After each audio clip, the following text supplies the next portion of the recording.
All right.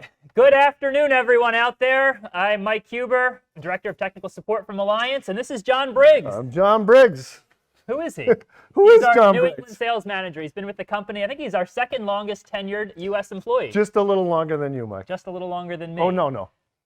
So we're here to talk to you today a little bit about hybrid base, and specifically some of the things you might be doing that aren't quite right when installing a hybrid base job. Yep. I mean, in theory, great way to install, and it's the next evolution of the way we should be installing probably, but there are some problems.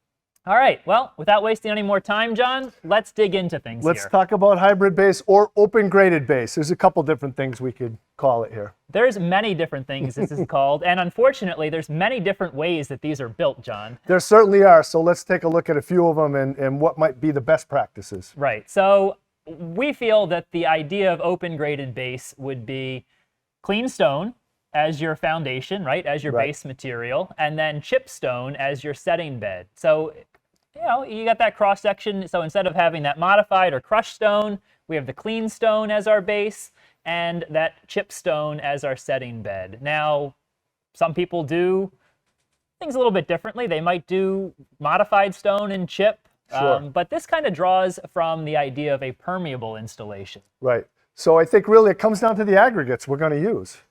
Right. The aggregates we're going to use, you know, where we're going to put them, and I guess the benefits that those aggregates bring to the table here for us. So that permeable install, that's kind of hybrid base's father in some ways, right? Certainly, but permeable installation is a little bit more specific, and you are trying to accomplish truly capturing water, and filtering water maybe. eventual infiltration Sure. or discharge. Yep. So you typically have a much deeper cross section to form that reservoir. Maybe you have exfiltration piping, and those are things that we typically don't see in a hybrid base. So hybrid base Correct. is maybe the cheater's version of a permeable job. Right. And maybe it's fair to say by industry standards, we certainly have an industry standard for permeable jobs, but we don't necessarily have an industry standard for a hybrid base job. So when in doubt, hey, take a look at the guidelines for a permeable install, and if you're following those best practices, you'll probably have a successful installation. Certainly.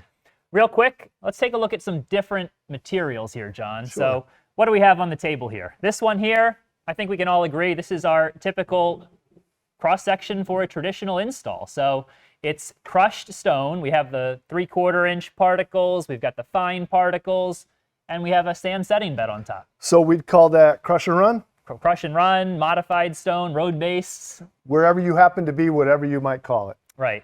Now, guys are moving on from that, right? Sure. That's pretty popular. It's worked for a long time. That sand setting bed, the ASTM C33 sand, is relatively free-flowing. Helps Sure. to move water away from the pavers. But that modified stone, that crush and run, once that's well compacted, that's Sure. almost impermeable. It's that crush part that gets you. Right, all those fines that don't allow water to flow through. So trend in the industry is towards this, you know, maybe hybrid install. Now, that's hybrid.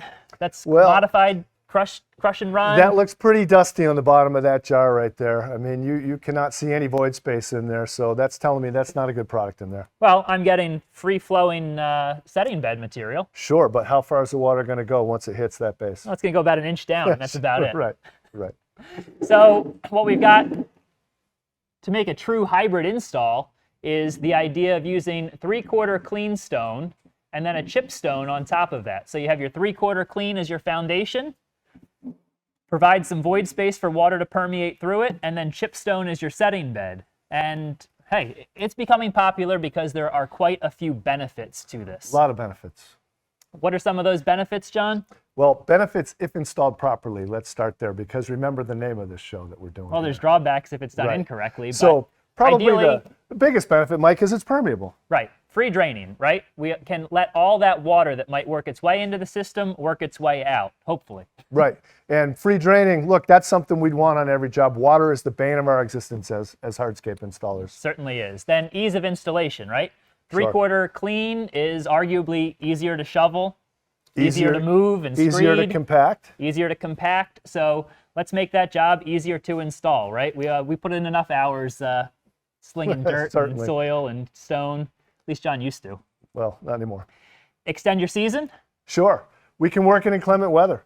Right. I mean, if it's wet, Again, free draining. We're dealing with aggregates that aren't necessarily going to freeze when they get wet. So we can move that product around and use it. Yeah, good luck trying to dig into a frozen pile of 3/4 modified or crushed stone there. All those fines with that water forms a rock solid block, whereas you can go out after a freezing night and still dig into your pile of 3/4 clean or chip.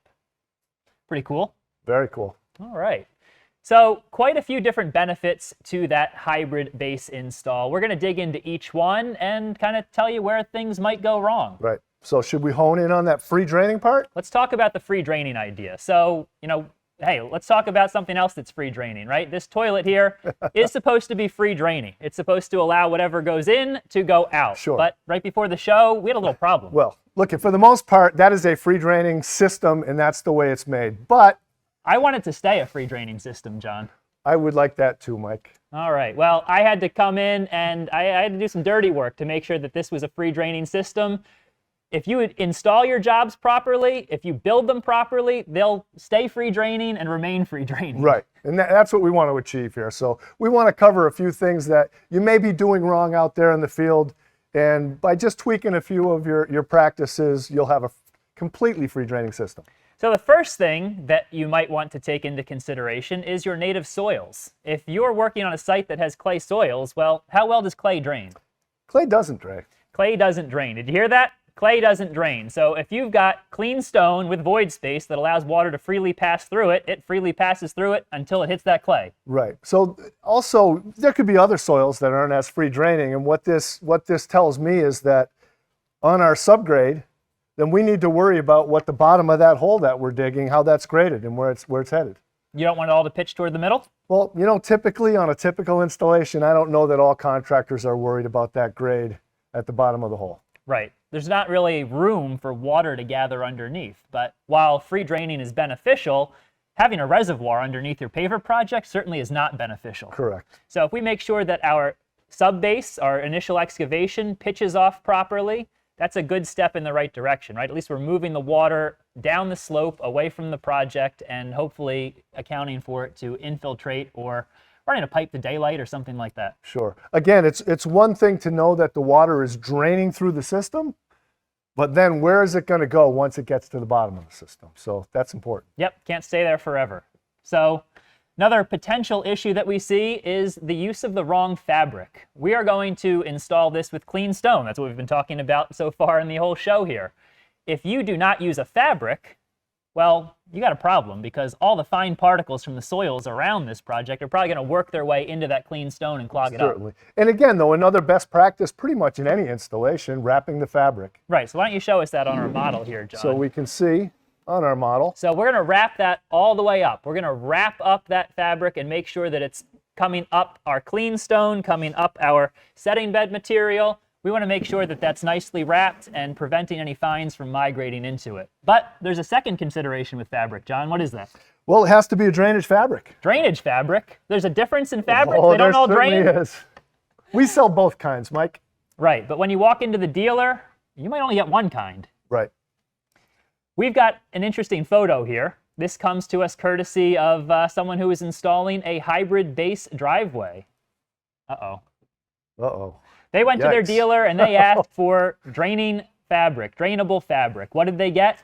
They got a woven fabric. Woven fabrics really don't drain. That's not good. So we got to make sure that our fabrics can drain. They can allow that water to freely pass through, exit the system, and infiltrate into the soils below. So this stuff here, John, this is kind of plasticky, shiny. This is our woven fabric. That's what I want, right? Yep. No, Mike, you can see that is woven and it's very apparent and water is not going to go through there. All right, how about this stuff? It's more like felt. Going to drain freely. That's our 4.4 ounce fabric, so and that's going to drain GF freely. 4.4 non-woven fabric is definitely the right choice for underneath any of your hybrid base installations.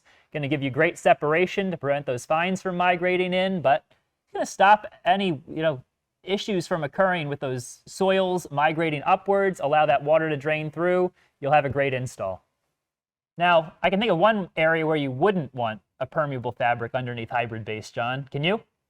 Well, I'm thinking maybe if you're up against a foundation. Yeah, what if that homeowner has a basement? Right. If I design a free draining system, well, I might be designing a way to fill up their basement with water. Certainly, yeah. Make sure that the first 8-10 feet of that project has an impermeable membrane underneath it to direct that water away from the foundation far enough that as it infiltrates those native soils, it's not going to be working its way and putting hydrostatic pressure against that foundation. And then we'd probably want to put a vapor barrier of some sort against that foundation. That's just good construction practice. Not to mean it happens, but make sure that water is going to work away from the house, away from the foundation, and not towards it.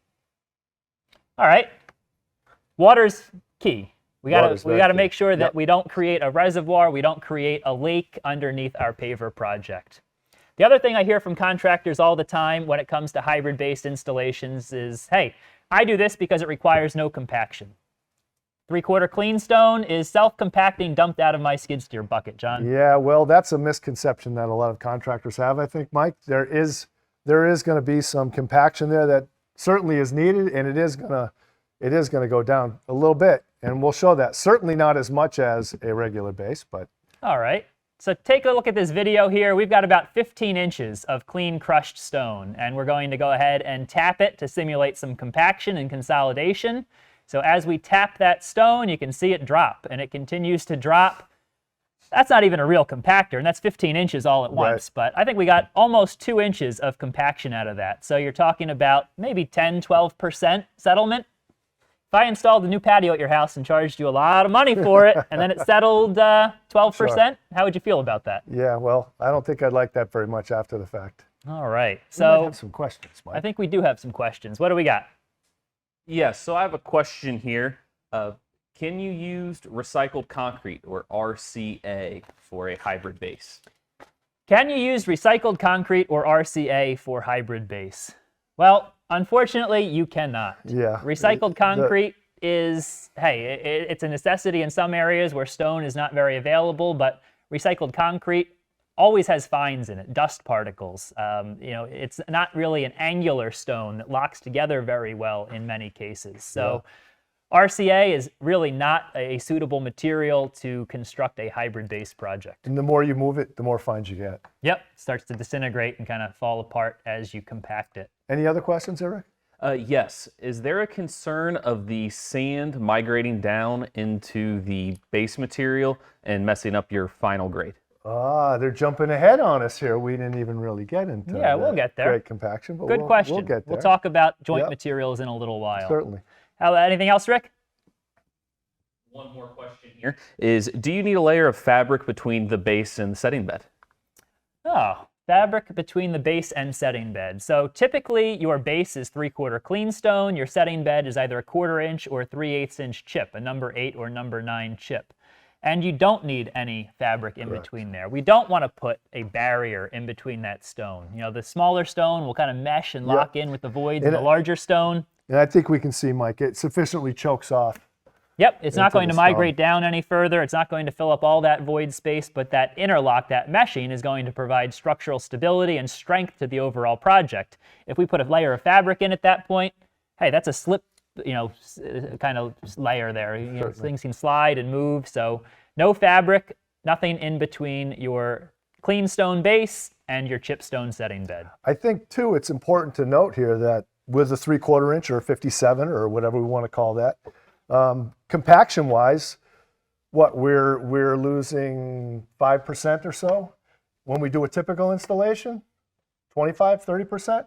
Right. You're compacting our base? Your crushed stone with all the fines in it is certainly going to settle more as you compact it than your clean stone. So there's an advantage there in efficiency. Right. Plus, even though you still need to compact, like we just talked about and showed you, you can compact much thicker lifts. Sure. 4-inch lifts, do you think, on a 57 stone? Right. With that typical compactor that you'd do 2-inch lifts with modified stone, you could probably do a 4-inch lift, double it for and when clean we say stone. Typical compactor, 4,500 pounds? Yeah, 4,000, 4,500 PSI centrifugal force. So you can definitely speed up your installations, but please don't skip that compaction step. Now, no fabric goes in between the base and the setting bed, but there is a geotextile that might be worth adding to your installation. What is that, John? Well, if we want to talk about grid and put some grid layers in there. Clean stone is less stable than crushed stone, right? It's got void space. Yep. What does void space lend itself to? Well, some slight movement. Clean stone can migrate laterally much more than fully compacted, crushed, or modified stone. So we want to stop that lateral movement, and grid is the perfect way to do that. So putting a layer of grid right in the center of your clean stone base is going to greatly enhance the strength and stability of your project. Take a look at this video right here. We've got Rick. He's our studio model today. He's standing on a box of clean stone. When we pulled that box away, Rick fell down. No grid in that box. Grid in this box, let's see, does it lend itself to any more stability? Wow. Big difference there, right? That stone locks into all the apertures in the grid. It's prevented from moving laterally. We get a much stronger installation. So, hey, maybe that's overkill in a pedestrian walkway or patio, but if I was doing a hybrid-based driveway, I guarantee it would have grid in it. Right, would have to. All right. So pretty cool stuff. I think that having that geogrid is cheap insurance in any project. Right. All right. Should we revisit that joint material question? Yeah, I think we should. So what are your options for joint material on a hybrid base? Well, we could use regular polymeric sand. We could use regular polymeric sand. What else do we got? We could actually use some number 9 stone or some things we might use for a typical permeable job. All right. If our joints are wide enough. What about Gator Nitro? We could certainly use Gator Nitro. Gator Nitro is new and exciting. And it drains freely. And it chokes off almost immediately. Right. So what do we mean by that choking off idea? Well, I think we can see in the box here with the number 9 stone, our Aqua Rock that we have on this 57 stone, you can see where it is choking off, where it's stopping when you're vibrating it down in there. At some point, it's going to fill the voids and it's going to stop. Right. Same thing with the sand. But with polymeric sand, with regular sweep sand, you're probably going to use about 30% more product on the job. Right. So if you take a look at this jar here, I'm going to pour some polymeric sand onto our chipstone setting bed, and it starts to work its way into that void space. And as I compact and consolidate, it works its way into that void space even more, right? In fact, almost all the way down in some areas. So that sand is really migrated downwards. When we install polymeric sand in a hybrid base job, we need to compact it until it no longer migrates downward, until it chokes itself off so it can provide firm support for that crust of polymeric sand in the joint. Which is a lot of compaction. It might take 2, 3, 4 passes Right. as composed to one pass with a plate compactor on a traditional job. So a little less efficient, certainly can work, but if you consider Gator Nitro, our air-cured resin-based joining material, we really feel that as long as you have at least a 3/16 inch wide joint, Gator Nitro is the best option for a hybrid base install. The Nitro is going to pretty much stop right at the bottom of that joint when it hits the stone. It's not going to take much for it to choke up that stone. So we're going to put some Nitro in here, and you can see that, we'll spread that around. As we tap that, it really doesn't migrate downwards very much. It's a little bit stickier, gummier, more cohesive. It blocks off those pathways to travel downward much faster. You don't need any compaction with Gator Nitro, Sure. and it's going to harden up from top to bottom. I think the other part of that, Mike, with water passing through there, if it was sand, you have the potential for some of that sand to keep migrating as it goes with moisture coming through there. Certainly, even if you did a good job compacting, choked it off well, it's possible that it could continue to migrate down further over time. Not with the Nitro. Right, Nitro is going to harden up from top to bottom, be a rock-solid joint material sitting on top of that chip stone. Let's take another question or two, Mike. Sounds good to me. So this question comes from Dwayne. He wants to know the coverage of Nitro and how much product comes in a bucket. All right. Well, coverage varies. Disclaimer. Varies greatly. We're also talking about some wider joint possible material here on the jobs we're talking about. Right. So basically what you have to kind of look at is, hey, here's a paver that I'm installing on hybrid base. If I was installing this on traditional base, this project would probably take 10 bags of polymeric sand. Okay? Okay. So if it takes 10 bags of polymeric sand, what's it going to take in Nitro? Well, it's going to take, give or take 20% more. So Sure. maybe 12 pails of Nitro if it was 10 bags of polymeric sand. It's not a super mystery. There's nothing crazy about it. Just account for about 20-25% more pails of Nitro than bags of polymeric sand. And that does vary a little bit by color. Our black Nitro is much denser than our beige, for example. Right. But again, Nitro stopping at the bottom of that joint when we're installing it. Right, so you're using less nitro to fill up the same joints on a hybrid base install. Right. All right, any other questions there, Rick? Yes, I have one more question from Brad. He would like to know if your number 8 or number 9 stone needs to be compacted. Well, that's a good question, and that's something that we've kind of tossed around ourselves, and I think the best answer is yes. If you were going to install this, kind of running that compactor over your chip stone would make sure that those voids were densely packed and that stone was choked off. So that would certainly be the best installation It's method. almost a two-parter, right, Mike? Because you'd almost kind of have to re-screed. Right, so that would be a little bit less efficient. I can see why people wouldn't want to do that. Many contractors just account for the fact that, hey, my chip is going to settle about 1/4 inch when I do my final compaction, and that's going to get that choking off to happen. So I think it's a matter of being comfortable with the local materials you're using. 3/4 clean stone, may choke off a little bit differently from one market to another. Certainly your setting bed material, number 8s and number 9s are a lot different. Oh yeah. I think the other part too, Mike, we have to remember is if you are using polymeric sand, we talked about compaction and having to vibrate very well on top of that job to get the sand down in there. So perhaps we don't need to vibrate our stone setting bed, our number 9 or aqua rock, what have you, or number 8 in that setting bed if we're using polymeric sand. But way more important if we're not and we're using the nitro because we're not compacting the nitro. Yep, either way, you have to make sure that you do compact to eliminate settling in that setting bed over time as well. So get that compaction done, whether it's the setting bed itself before you lay pavers or afterwards, and account for that little bit of drop. Similar to what you would do on a traditional job with the sand setting bed. Correct. All right. Any other questions, Rick? Are we good to go? Nope, I have one more question here. Luke and Jeremy had a very similar question, asking how often do you need to use geogrid? Every 3 inches? What kind of lifts are you doing there?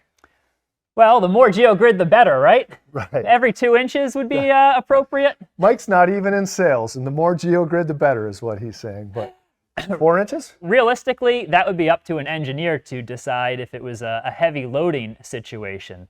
If you're talking about a residential project, whether it's pedestrian or vehicular, my advice would be 1 layer of geogrid in the middle of your aggregate base. So if you're doing 6 inches, put it at 3 inches. If you're doing 12 inches for a driveway, put it at 6 inches, right in the middle. That's going to prevent a lot of lateral movement. Go 4 inches, it's certainly going to be much stronger and more resistant to that lateral movement, but probably overkill for any situations we're going to encounter in a residential setting. All right. One more question, John. Yes, we have one more question. Can newspaper be used between the pavers and the hybrid base as a temporary barrier preventing the unactivated polymeric sand from migrating into the chips? Can it? It can. Well, it can. I can try to use my truck as a boat too. Right.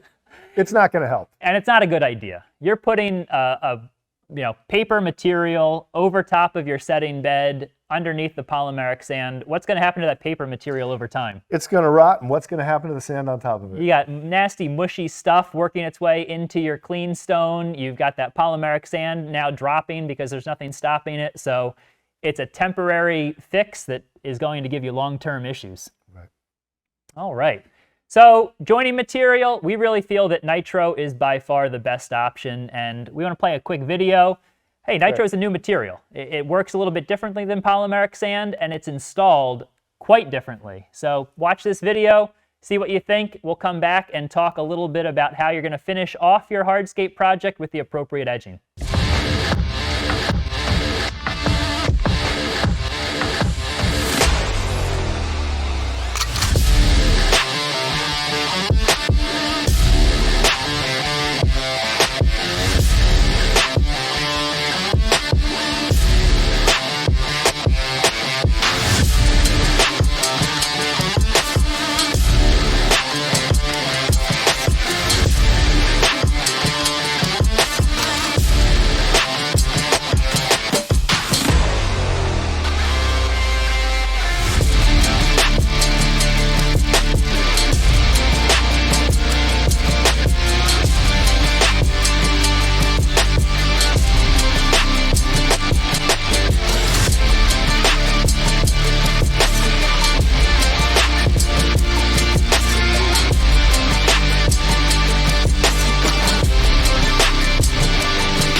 All right, so nitro would be my choice for a hybrid base joint as long as it was at least 3/16 of an inch. Don't try to put nitro in a very tight joint. Yeah, and we're talking about being efficient here too with this installation, so that's just another thing that's going to help. Yep, all that water that you use during the install process will drain right through all your chipstone, helping to pull that nitro down deep into the joint.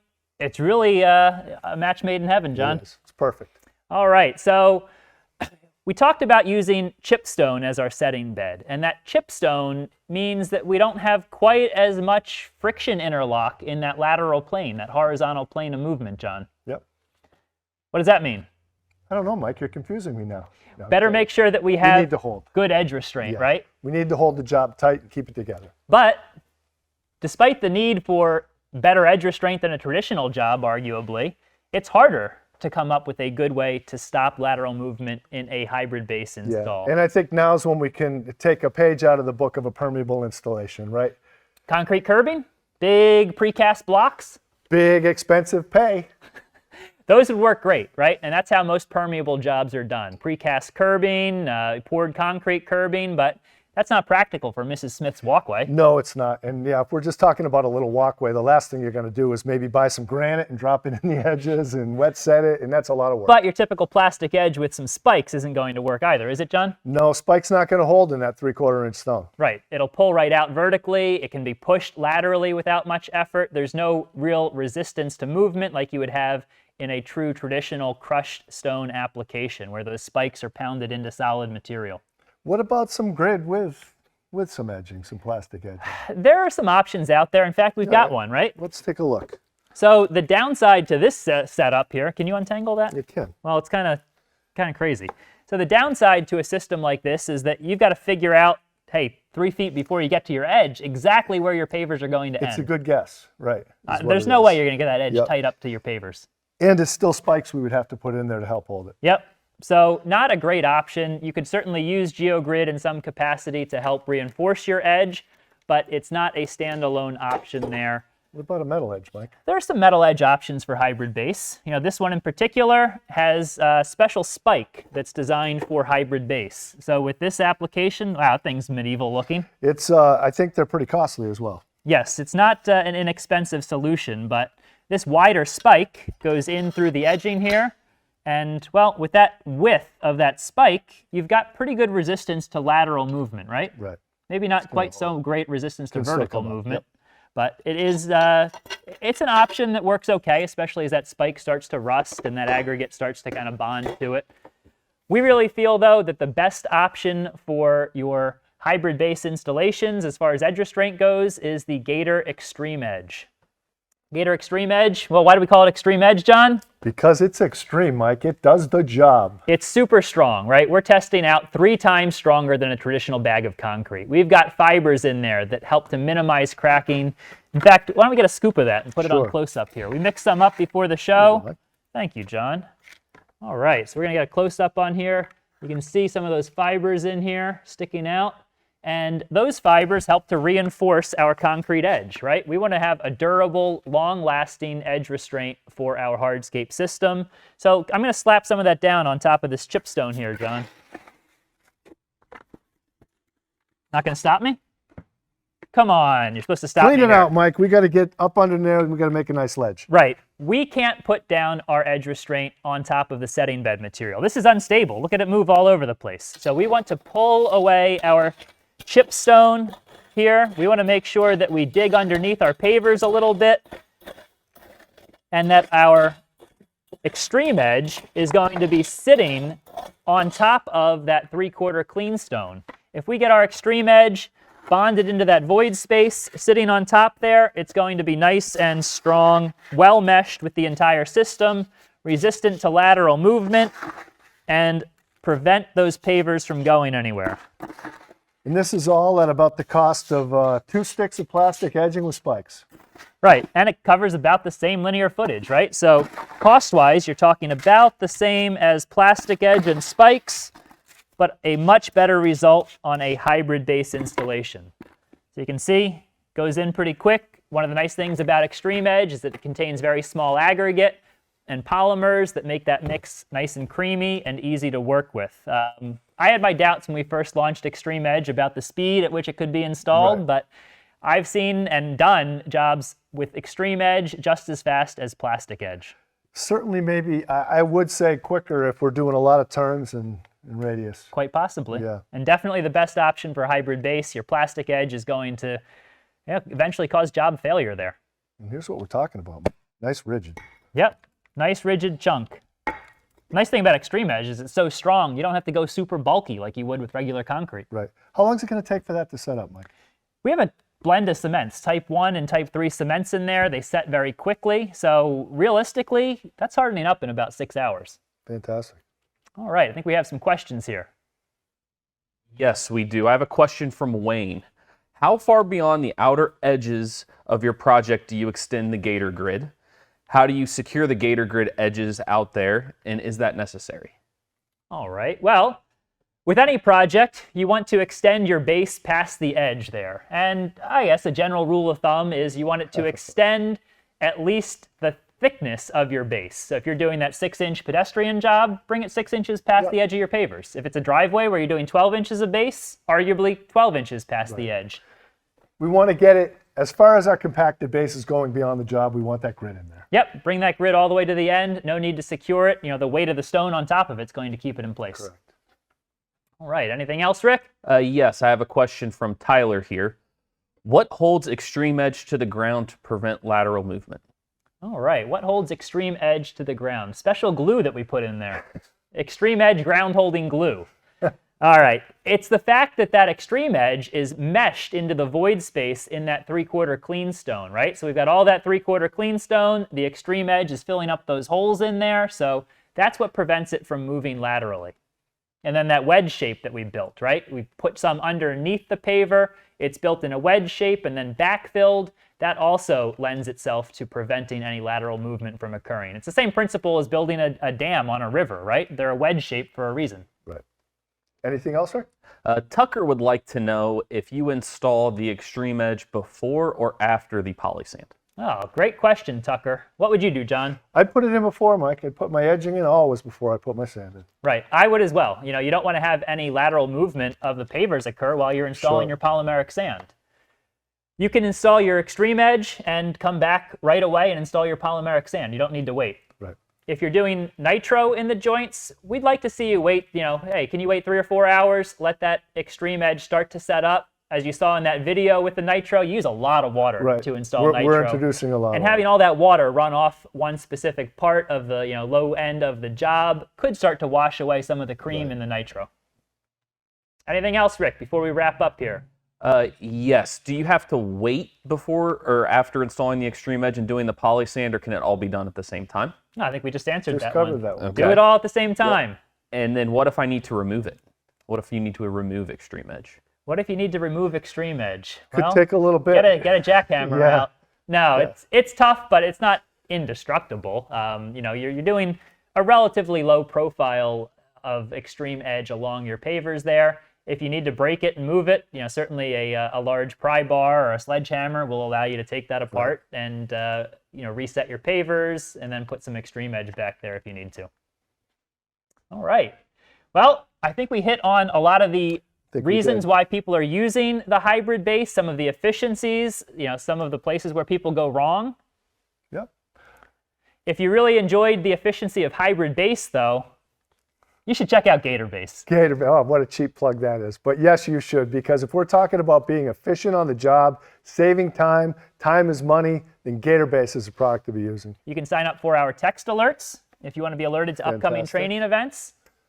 Great way to stay in touch with Alliance Gator. So AllianceGator.com/text. All right. Have a great day, everyone. Thanks. Take care. Thank you.